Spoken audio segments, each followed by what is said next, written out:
नमस्कार दोस्तों, आज हम बात करेंगे राज्यसभा के बारे में। राज्यसभा का चुनाव कैसे होता है, वो कौन से अनुच्छेद के अंतर्गत आता है, जो चुने हुए सदस्य कहां से आते हैं और कैसे चुने जाते हैं, उसके बारे में हम जानकारी करेंगे। तो उसके लिए हमारे वीडियो को लास्ट तक बने रहिएगा, वीडियो को स्किप नहीं करें और लास्ट तक जरूर देखें। आइए हम बात करते हैं राज्यसभा। राज्यसभा का गठन के बारे में अनुच्छेद 80 में दिया गया है। अनुच्छेद 80 में बताया गया है कि राज्यसभा का गठन कैसे होगा। राज्यसभा के गठन के बारे में 80 में दिया गया है। इसमें टोटल सदस्य कितने होते हैं, उससे पहले जान लेते हैं कि इसके अन्य नाम क्या है। इसको हम उच्च सदन भी बोलते हैं, उच्च सदन भी बोलते हैं इसको हम उच्च सदन, या स्थायी सदन भी बोलते हैं, स्थायी सदन, स्थायी सदन, या राज्यों का सदन, राज्यों का सदन, राज्यों का सदन भी बोलते हैं वैसे। अब बात करते हैं राज्यों का सदन किस लिए बोलते हैं, क्योंकि इसके जो सदस्य चुने जाते हैं वो राज्यों के विधायकों के द्वारा चुने जाते हैं, इसलिए राज्यों का सदन बोलते हैं। स्थायी सदन इसलिए बोलते हैं क्योंकि इसके सदस्य 6 वर्ष के लिए चुने जाते हैं और जिसके 1/3 सदस्य 2 वर्ष के बाद हटा दिए जाते हैं, फिर दोबारा चुने जाते हैं। तो इसलिए इसको स्थायी सदन बोलते हैं, इसको कभी भंग नहीं किया जा सकता। तो अनुच्छेद 80 में दिया गया है, इसको उच्च सदन बोलते हैं, स्थायी सदन बोलते हैं, राज्यों को सदन बोलते हैं। इसका जो चुनाव होता है अप्रत्यक्ष रूप से हम चुनाव नहीं कर सकते, क्योंकि हम चुनते हैं पहले विधायकों को, विधायक फिर इसमें वोट करते हैं, तब राज्यसभा के सदस्य चुनते हैं। तो ये अलग अलग स्टेटों से अलग अलग आते हैं। तो बात करते हैं कुल सदस्य कितने हैं। तो कुल सदस्य इसमें है 245।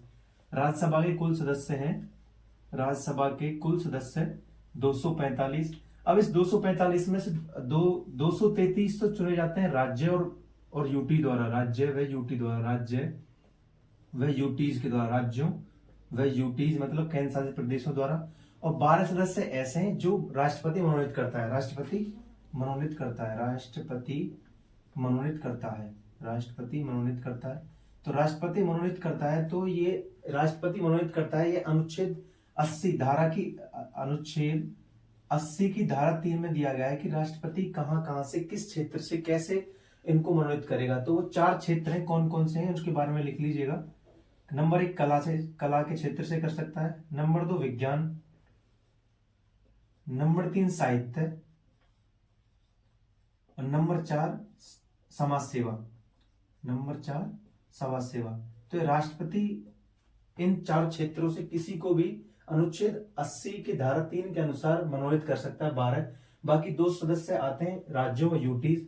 हर राज्य कहां से चुनते हैं, राज्य के विधानसभाओं से आते हैं, क्योंकि प्रत्येक राज्य की अपनी अपनी विधानसभा होती है। यूटीज कुछ ऐसे हैं जिनके पास अपनी विधानसभा है, लेकिन कुछ ऐसे हैं जिनके पास विधानसभा नहीं है। तो अभी तक 3 यूटीज ऐसे हैं जिनके पास विधानसभा है। तो वो कौन कौन से हैं। दिल्ली के बारे में बोल रखा है कि दिल्ली एक यूटी है जिससे 3 सदस्य चुन के आते हैं। दूसरा पुदुचेरी, जिसको पांडिचेरी बोलते हैं, पुदुचेरी से 1 आता है चुन के। और J&K जो कि पहले एक राज्य था, अब उसको यूटी बना दिया गया है। तो पहले वहां से 4 सदस्य चुन के आते थे। प्रेजेंट टाइम में बोला गया है कि अभी भी वहां से 4 सदस्य ही चुन के आएंगे, अभी वहां विधानसभा बनाई जाएगी। तो अभी लिख लीजिएगा, J&K से कितने सदस्य आते हैं, J&K से 4 सदस्य आते हैं। तो दिल्ली से 3 आते हैं, पुदुचेरी से 1 आते हैं, J&K से 4 आते हैं। और 5 यूटी ऐसे जिनके पास अपनी विधानसभा नहीं है, तो वहां से कोई भी सदस्य चुन के नहीं आता है। तो 5 यूटीज के नाम लिख दीजिए। 5 यूटीज कौन कौन से हैं वो। एक तो अंडमान एंड निकोबार द्वीप समूह, अंडमान एंड निकोबार द्वीप समूह, अंडमान एंड निकोबार द्वीप समूह। इनके पास अपनी कोई विधानसभा नहीं है, तो इसलिए वहां से कोई भी वो चुन के नहीं आता। चंडीगढ़ है, चंडीगढ़ भी एक यूटी है। लक्षद्वीप भी एक यूटी है, उसके पास अपनी विधानसभा नहीं है। फिर एक है दादर एवं नागर हवेली, दादर एवं नागर हवेली, नागर हवेली, दमन व दीव, दमन व दीव। तो कितने हो गए, 1 2 3 4 और एक लद्दाख, लद्दाख। तो 5 यूटीज ऐसे हैं जिनके पास अपनी विधानसभा नहीं है, तो वहां से कोई भी सदस्य चुन के नहीं आता। 3 यूटीज ऐसे हैं जिनके पास विधानसभा है, तो वहां से सदस्य चुन के आते हैं। दिल्ली से 3 आते हैं, पांडिचेरी से 1 आते हैं, J&K से 4 आते हैं, जो कि अभी प्रस्तावित है वो विधानसभा वहां पे बनेगी, तो वहां से चुन के आएंगे। वीडियो रोक ले यहाँ से। तक हमने बात की यूटीज के बारे में कि यूटीज में कितनी सीट कहां से आती है। अब हम बात करेंगे कि राज्यों से सीट कहां कहां से आती है। तो राज्यसभा, ये राज्यसभा है। राज्यसभा में सीटों का बंटवारा जनसंख्या के आधार पर किया जाता है। जितनी जनसंख्या होगी, जिस राज्य में जितनी जनसंख्या होगी, वहां से उतनी सीट चुनी जाएंगे। अब हम बात करते हैं कुछ स्टेट जिसमें कितनी कितनी सीट आती है। यूपी से 30 बनाती है, क्योंकि यूपी की जनसंख्या सबसे ज्यादा है। फिर आती है TN मतलब तमिलनाडु, तमिलनाडु से 19 आती है। महाराष्ट्र से 18 आती हैं। ये याद रखना, बिहार और वेस्ट बंगाल में, पश्चिम बंगाल से 16 चुने जाते हैं।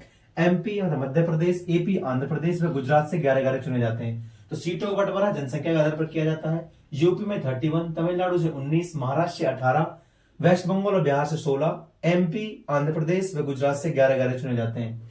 तो अब इसका जो चुनाव होता है, चुनाव की प्रक्रिया क्या होती है? चुनाव की प्रक्रिया लिख लें। चुनाव की प्रक्रिया होती है एकल संक्रमणीय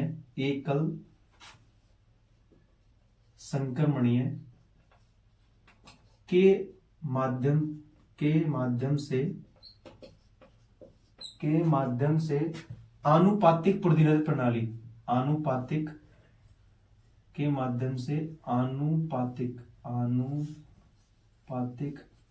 प्रतिनिधित्व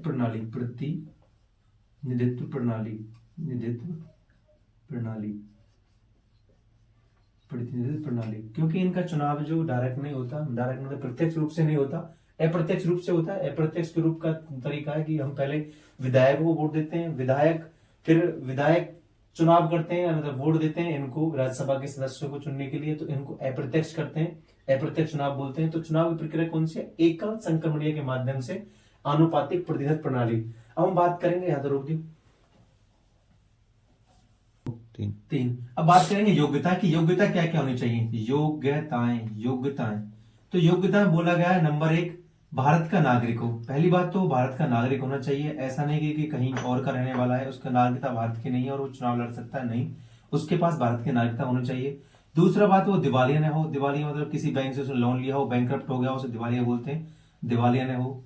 नंबर 3, उसकी 30 वर्ष पूरा कर लिया हो, 30 वर्ष पूरे कर लिया हो, यानी उसकी आयु जो 30 वर्ष आयु पूरा कर लिया हो, तो ये उसकी योग्यता होगी। क्योंकि राज्यसभा के लिए चुने जाते हैं 30 वर्ष होती है उसकी, लोकसभा की 25 वर्ष होती है और राष्ट्रपति और उपराष्ट्रपति के लिए 35 वर्ष होती है। अलग अलग तरीके से बताया जाता है, क्योंकि हम जो मतदान करते हैं उसके लिए उम्र 18 साल दी गई है। तो ऐसे ही इनका चुनाव लड़ने के लिए राज्यसभा के लिए 30 वर्ष है, लोकसभा के लिए 25 वर्ष है, राष्ट्रपति और उपराष्ट्रपति के लिए 35 वर्ष है। अगर मेरी वीडियो पसंद आई तो वीडियो को लाइक करें, शेयर करें और चैनल को सब्सक्राइब करें।